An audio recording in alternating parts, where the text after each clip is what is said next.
Hello and welcome to another shave. Today is a test shave, another test shave of this razor. This is a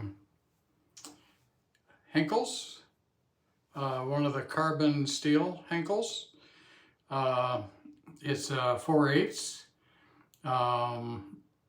And really the honing of this razor was where I should have made the video, but I got started on it and didn't realize that it would be as interesting to hone as it ended up being. The razor itself is cupped in this direction and then crowned in this direction. And so the solution, I honed this on synthetic stones. And what I did, the crowning is pretty easy, just be aware of it and roll pressure or do honing in sections to deal with the crown. The cup is a different story. The cupping, if you lay it flat, the cup won't meet the stone. So what I did is pull out an old knife sharpening trick, and I took the corner of each stone and replaced the chamfer that I normally put there with a slight rounding over, and then I could use that rounded section of the stone to reach the cupped portion of the razor. So I'll show you the scratch pattern isn't perfect on the cup side. It's completely even everywhere else. So I'll show you a microscope image of the center of the cupped side. So I'm showing you so I'm showing you right there, and then I'll show you an image right there. So just right to the toe side of the cup. So I'll put both of those images up, let you have a little time to look at them. I will get myself ready. I'll rinse and lather up, and then I'll be back to introduce the rest of the setup.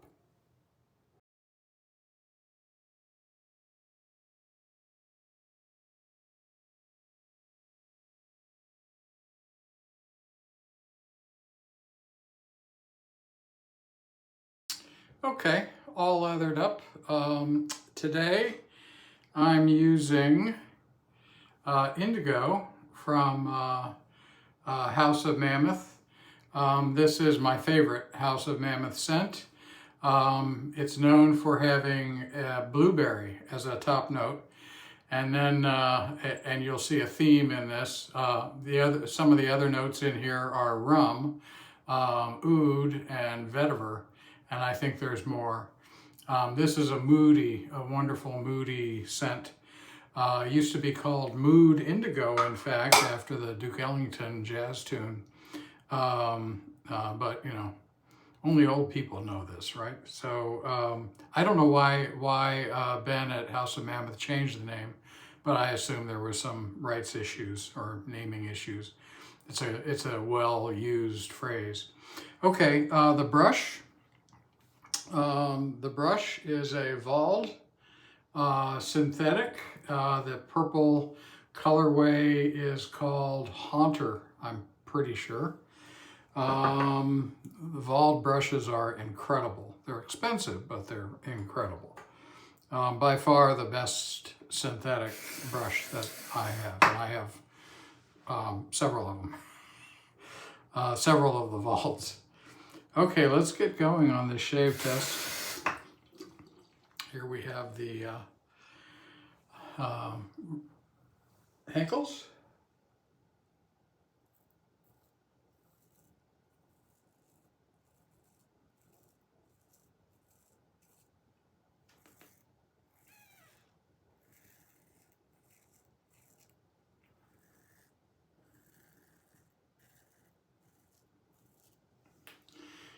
Yeah.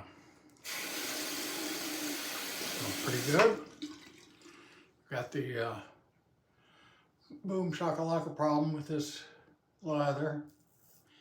If you watch Shave and Butcher, you'll know what I'm talking about.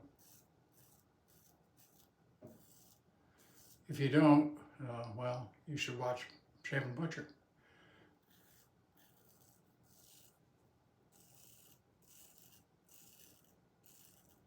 Or listen to Sly and the Family Stone.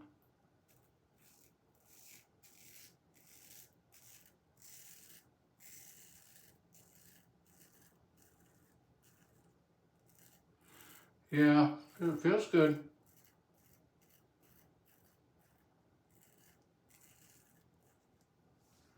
It feels like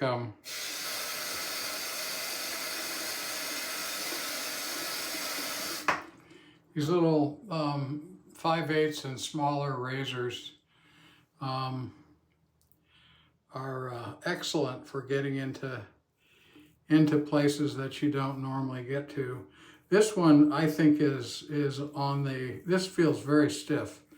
So I didn't really check. Hang on. Yeah, I would say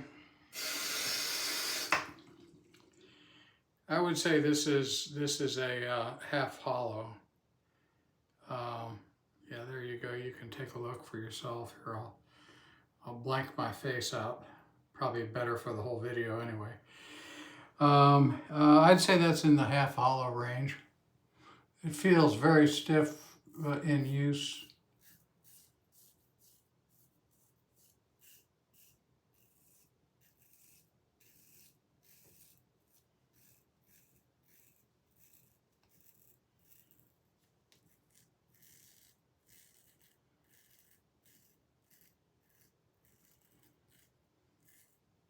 There's a slight, an ever so slight smile. Let me just finish up. There's an ever so slight smile on the profile of this razor, and I honored that while honing, kept that going.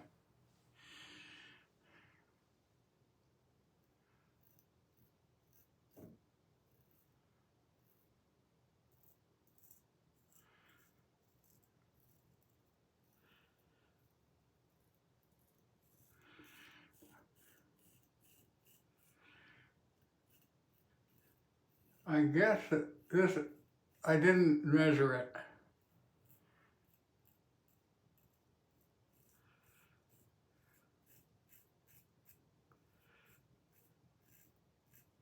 But the bevel feels ever so slightly wide, like in the above 17 range, like maybe 18 degrees, that kind of thing. Certainly adaptable, something you can adapt to. But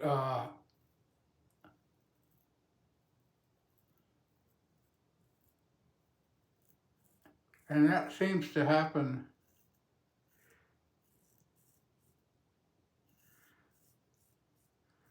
with some of these older razors that are restored, because they shave off, you know, and part of the restoration is to get rid of whatever crud is right on the edge, so they'll simply just remove it, and that changes the profile. I also didn't measure the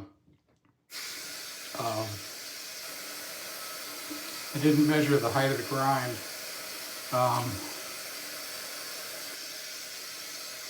So I don't actually know what it is. I mean, maybe this was, it's a Henckels 50. So if you know what that is,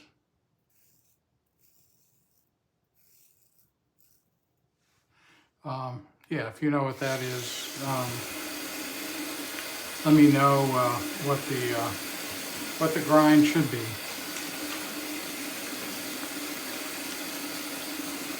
Still, very, very good first pass.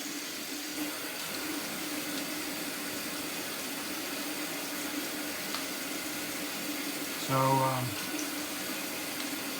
even though I think the feel of the bevel is a little wide, it's certainly within my ability to adapt to it, which means it's in your ability to adapt to it. because I'm certain that I'm convinced this is a skill that most people can acquire. I mean, you know, what are we doing? We're removing hair from our face. It's not brain surgery, although, you know, we're close.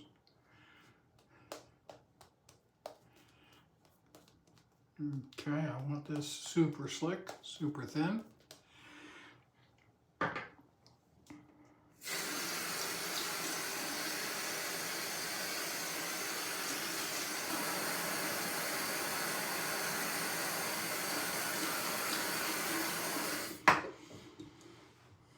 Yes, so I'd say that already this edge is passing the test.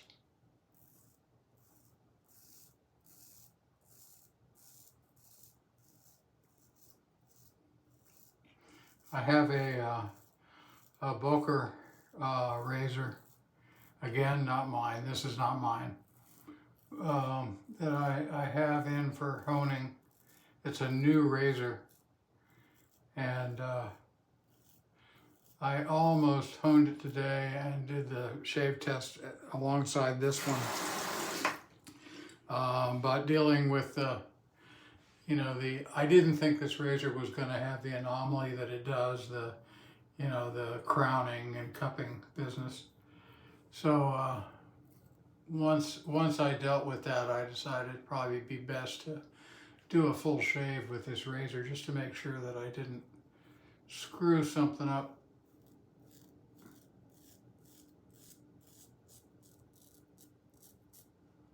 I make mistakes.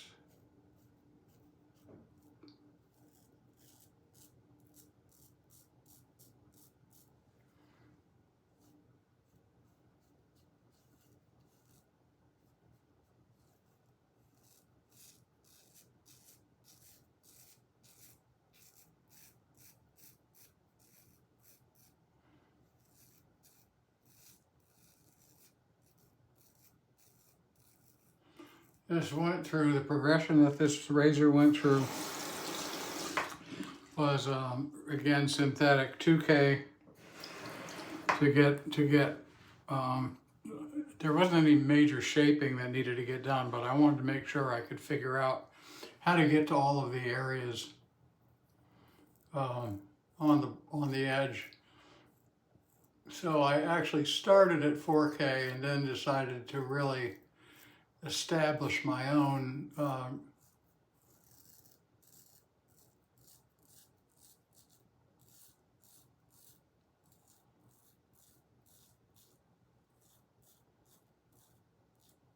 sharpening patterns with the 2K. So scratch patterns with the 2K. So I did that.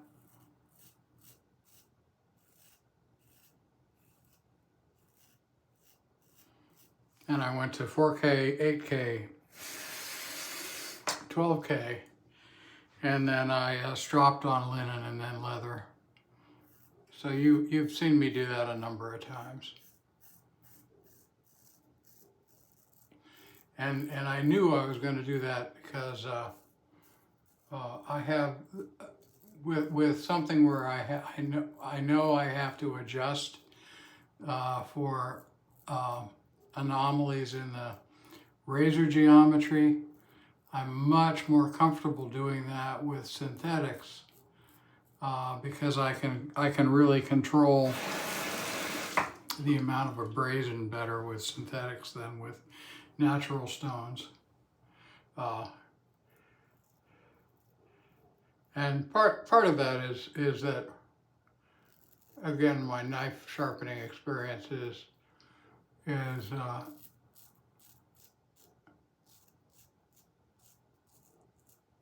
almost entirely synthetic. Not all. I mean, some of the Japanese some of the Japanese knives, I do with J-nats, but as time went on, I did less and less.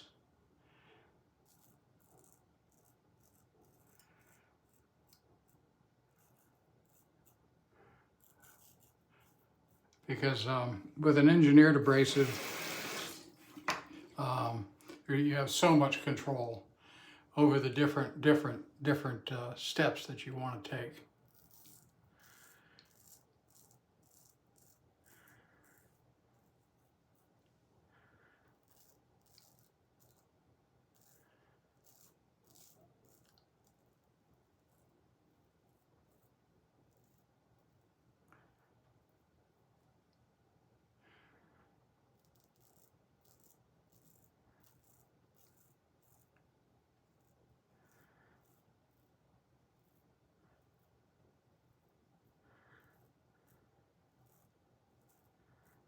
So this edge is very sharp, and I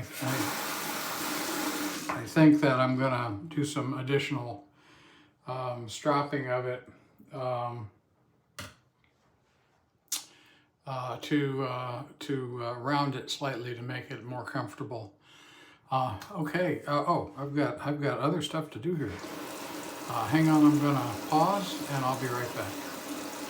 Okay, I took the time to put a little Thayers Lavender tonic, facial tonic, toner rather, on my face. I cleaned up around the sink area, so we're ready to do the aftershave. Here's what the brush looks like, by the way, without all the soap in it. Again, it's a Wald fan-shaped synthetic knot. There's the Wald stamp, and I don't think I showed you the soap. There's the soap. So okay, let's finish up. I've shown you quite a bit of the razor. So the witch hazel, the Thayers witch hazel, is mostly dry, but I'm just toweling out of habit.